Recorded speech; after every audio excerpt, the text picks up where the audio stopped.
Hello everyone, welcome back again on Back to Physics. Today we are going to start next topic for class 12th which is electric potential due to a point charge. हम एक point charge की वजह से electric potential की value को calculate करेंगे.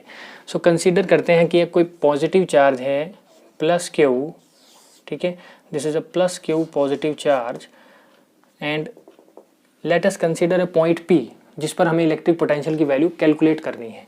मान लेते हैं हमारे पास कोई पॉइंट P है. Here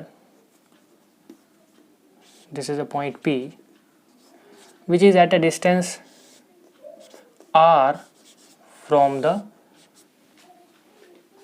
positive charge. अब मान लेते हैं कितने इसके जो पोजीशन है वो O है. O पोजीशन पर ये है और P पोजीशन पर हम इलेक्ट्रिक पोटेंशियल की वैल्यू को कैलकुलेट करना चाह रहे हैं. अब हमें क्या चाहिएगा, एक यूनिट पॉजिटिव चार्ज चाहिएगा जिसको हम ब्रिंग करें इस चार्ज की तरफ. We will consider a unit positive charge which is taken as Q naught. So हम एक यूनिट पॉजिटिव चार्ज लेंगे जिसकी वजह से हम इलेक्ट्रोस्टैटिक फोर्स भी जानते हैं. ठीक है, मान लेते हैं कि कोई एक यूनिट पॉजिटिव चार्ज है जो कि इस ए पॉइंट पर है. This is Q not and it is unit positive charge which is at a distance x from the origin. X distance पर है, ओ से ए तक का डिस्टेंस एक्स है. So if you want to calculate electric potential at point P, सो हमें इस पर इलेक्ट्रोस्टैटिक फोर्स देखनी होगी किस डायरेक्शन में होगी, क्योंकि दोनों पॉजिटिव चार्ज है. इलेक्ट्रोस्टैटिक फोर्स किस डायरेक्शन में लगेगी, इस डायरेक्शन में लगेगी. F electrostatic will be in this direction. ठीक है, अब ये इस डायरेक्शन में लग रही है, दोनों एक दूसरे को अपोज करेंगे. लेकिन हम क्या करना चाह रहे हैं, इलेक्ट्रोस्टैटिक पोटेंशियल कैलकुलेट करना चाह रहे हैं. इलेक्ट्रोस्टैटिक पोटेंशियल का मतलब क्या है कि हम यूनिट पॉजिटिव चार्ज को ब्रिंग करेंगे इस डायरेक्शन में, यानी कि हमें वर्क करना पड़ेगा against the electrostatic force. Electrostatic force के अगेंस्ट चलना पड़ेगा. ठीक है ना. सो मान लेते हैं कि हम एक इनके बीच की पहले कूलम फोर्स निकालते हैं. कूलम फोर्स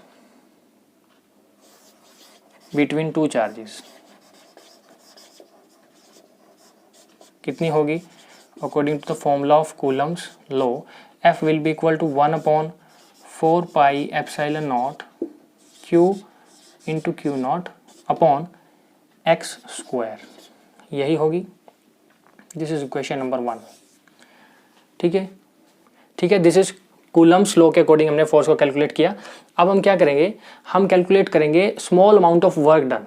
मान लेते हैं कि छोटा सा अमाउंट ऑफ वर्क डन हम कैलकुलेट कर रहे हैं. किसको, इस यूनिट पॉजिटिव चार्ज को इस पॉजिटिव चार्ज की डायरेक्शन में लेके जाने के लिए. और मान लेते हैं कि हम इसको ए पॉइंट से बी पॉइंट की तरफ ले जा रहे हैं.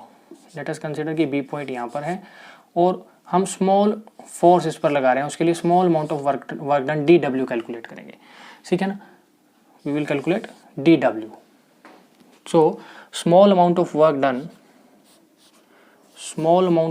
डन विल बी, अब हम इलेक्ट्रोस्टैटिक फोर्स के अगेंस्ट जा रहे हैं,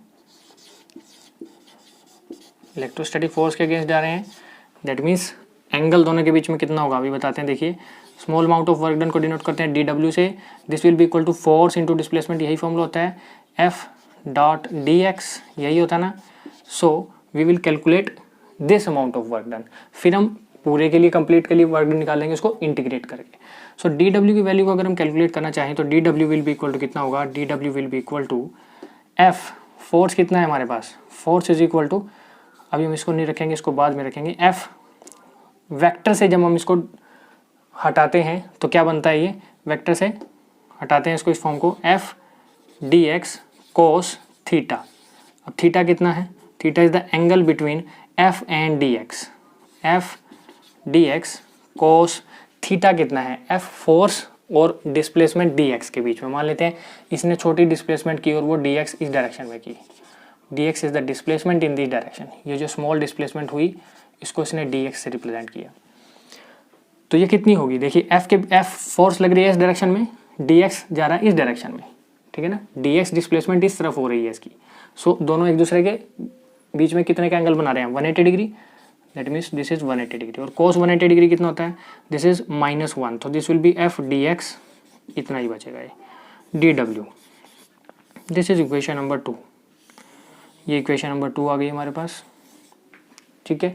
अब हम टोटल वर्क डन कैलकुलेट करना चाहें अगर, टोटल वर्क डन कितना हो जाएगा, total work done will be calculated as total work done is equal to W, integrate कर देंगे इसको इंटीग्रेट करने जा रहे हैं हम।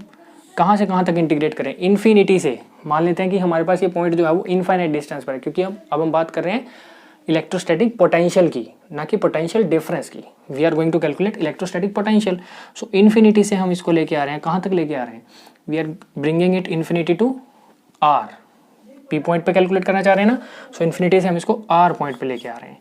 सो it will be infinity to R dW, integration कर देंगे हम स्मॉल वर्क डन की कंप्लीट वर्क के लिए। So this will be equal to कितना हो जाएगा, integration from infinity to R dW की वैल्यू कितनी आई है, -FdX, इतनी आई ना, ठीक है। अब हम इसको कैलकुलेट कर लेंगे।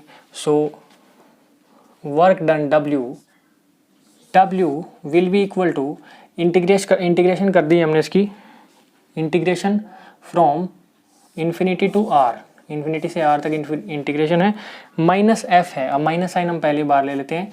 F फोर्स की वैल्यू कितनी है, 1/4πε0, 1/4πε0 into Q naught upon x², ठीक है ना, इंटू dx।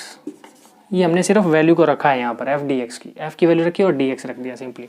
अब इसमें से देखिए जरा, x² dx, 1/x² dx अंदर ही रखो, बाकी सबको बाहर ले आओ, minus Q naught upon 4πε0 into integration चल जाएगी यहाँ पर इन्फिनिटी से R and 1/x² into dx। अब 1/x² को क्या लिख सकते हैं, इसको लिख सकते हैं x पावर -2, x पावर -2। और x पावर n की इंटीग्रेशन कितनी होती है, x पावर n की इंटीग्रेशन होती है, ये क्वांटिटी सेम रहेगी, 4πε0 integration from infinity to R। x power n की इंटीग्रेशन होती है x power n+1 upon n+1, ठीक है ना, इसकी इंटीग्रेशन हो गई है। सो ये कितना बनेगा, -Q into Q naught upon 4πε0, और लिमिट्स पुट करेंगे, अगर लिमिट्स पुट करना चाहें तो इसमें ये आएगा ऊपर x पावर -1 अपॉन -1, और बचेगा यहाँ पर इन्फिनिटी से R।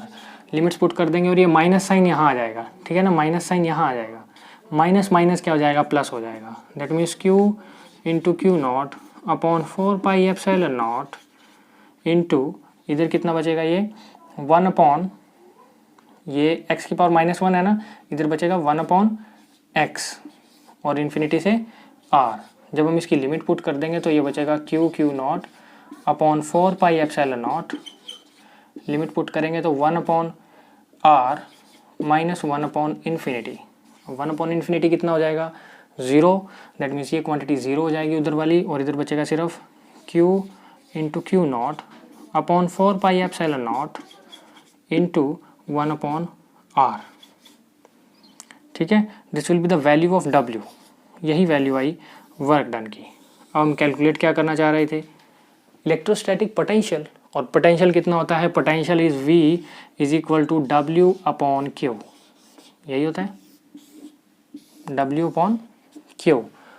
Q भी कौन सा वाला होता है, test unit positive test charge, that means Q naught लेते हैं इसको हम, ठीक है ना, amount of work done in moving a unit positive charge from infinity to a finite point और one point to another point. So V की value निकाल देंगे हम, V will be equal to W/Q, W/Q। So W ये है, इसके upon में जब हम Q करेंगे तो Q से Q कैंसिल हो जाएगा, सिर्फ Q नोट बचेगा, और Q नोट से Q नोट कैंसिल हो जाएगा, सिर्फ Q बचेगा। This will be Q upon 4πε0 into R। This will be the value of electrostatic potential here.